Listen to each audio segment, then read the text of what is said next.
ಮಾನ್ಯ ಶ್ರೀ ತೇಜಸ್ವಿ ಸೂರ್ಯ.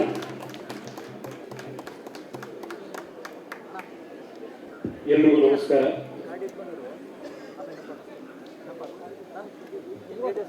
ಪ್ರತಿ ವರ್ಷ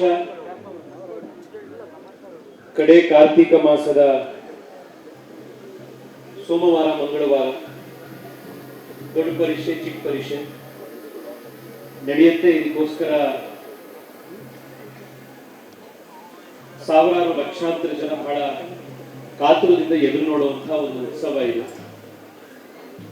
ಬೆಂಗಳೂರು ಕಳೆದ 40-50 ವರ್ಷಗಳಲ್ಲಿ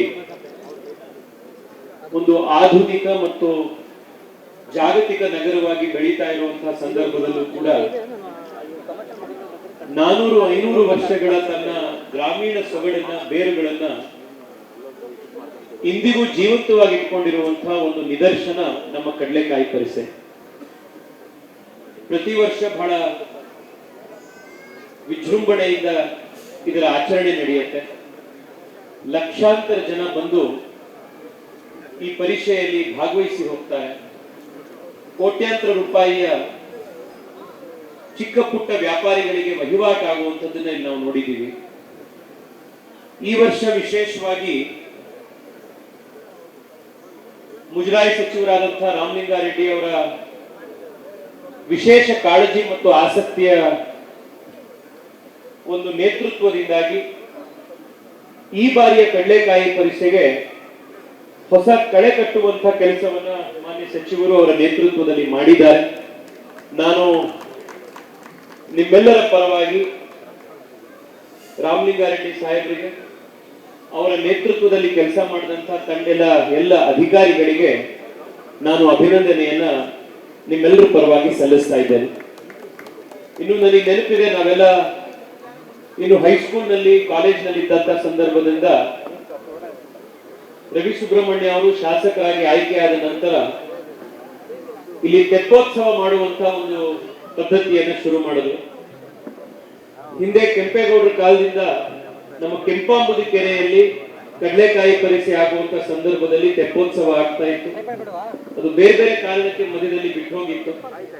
ಅದನ್ನ ಆ ಪರಂಪರೆಯನ್ನ ಮತ್ತೆ ಶುರು ಮಾಡಿದ್ದು ಆ ಕೀರ್ತಿ ರವಿ ಸುಬ್ರಹ್ಮಣ್ಯ ಅವರಿಗೆ ಸಲ್ಲಬೇಕು.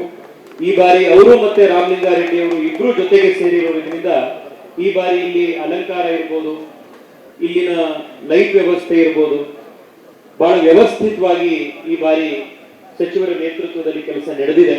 ನಾನು ಮತ್ತೊಮ್ಮೆ ಅವರಿಗೆ ಅಭಿನಂದನೆಯನ್ನು ಸಲ್ಲಿಸಿ, ಕಡೆಯದಾಗಿ ವಿಶೇಷವಾಗಿ ನಾನು ಬೆಂಗಳೂರಿನ ಮತ್ತು ಬೆಂಗಳೂರಿನ ಸುತ್ತಮುತ್ತಲ ಇವತ್ತು ಗ್ರಾಮಗಳು ಉಳಿದೇ ಇಲ್ಲ. ಇವತ್ತು ನೀವು ಆನೇಕಲ್ ತನಕ ಹೋದ್ರು ಇವತ್ತು ಬೆಂಗಳೂರೇ, ಆ ಮಟ್ಟಕ್ಕೆ ಬೆಂಗಳೂರು ಬೆಳೆದಿದೆ. ಆದ್ರೆ ವಿಶೇಷವಾಗಿ ಯಾರು ತಂದೆ ತಾಯಿಗಳ ಈ ಭಾಗದಲ್ಲಿ ಇದ್ದೀರಿ ಅವರಿಗೆ ನನ್ನ ಮನವಿ ಇದೆ, ದಯವಿಟ್ಟು ನಿಮ್ಮ ಮಕ್ಕಳನ್ನ ಕಡಲೆಕಾಯಿ ಪರಿಸೆಗೆ ಕರ್ಕೊಂಡು ಬನ್ನಿ. ಇಲ್ಲಿನ ಕತೆ ಹೇಳಿ, ಇಲ್ಲಿನ ಸಾಂಸ್ಕೃತಿಕ ವೈಭವವನ್ನು ತೋರಿಸಿ, ಅವರಿಗೆ ಈ ನಮ್ಮ ಪರಂಪರೆಯ ಬಗ್ಗೆ ಮತ್ತಷ್ಟು ವಿಷಯ ತಿಳಿಸುವಂತ ಒಂದು ಅವಕಾಶ ನಮಗಿದೆ.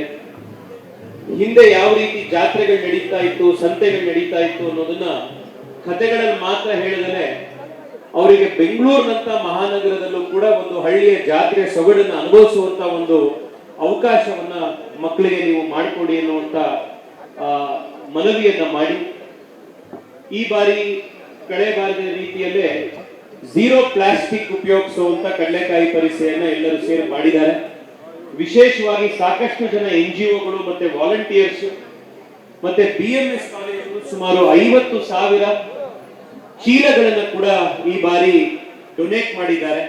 ಈ ಕಡಲೆಕಾಯಿ ಪರಿಸೆ ಪ್ಲಾಸ್ಟಿಕ್ ಮುಕ್ತ ಇರಬೇಕು ಅನ್ನೋದಕ್ಕೆ, ಅದರಲ್ಲೂ ಕೂಡ ಈ ಪರಿಸೆ ಈ ಬಾರಿ ಒಂದು ಮಾದರಿಯಾಗಿದೆ. ನಾನು ಮತ್ತೊಮ್ಮೆ ಅವರೆಲ್ಲರಿಗೂ ಅಭಿನಂದನೆಯನ್ನು ಸಲ್ಲಿಸಿ ನಿಮ್ಮೆಲ್ಲರಿಗೂ ಕಾರ್ತಿಕ ಮಾಸದ ಶುಭಾಶಯ ಕೋರ್ತಾ ಇದ್ದೀನಿ. ನಮಸ್ಕಾರ.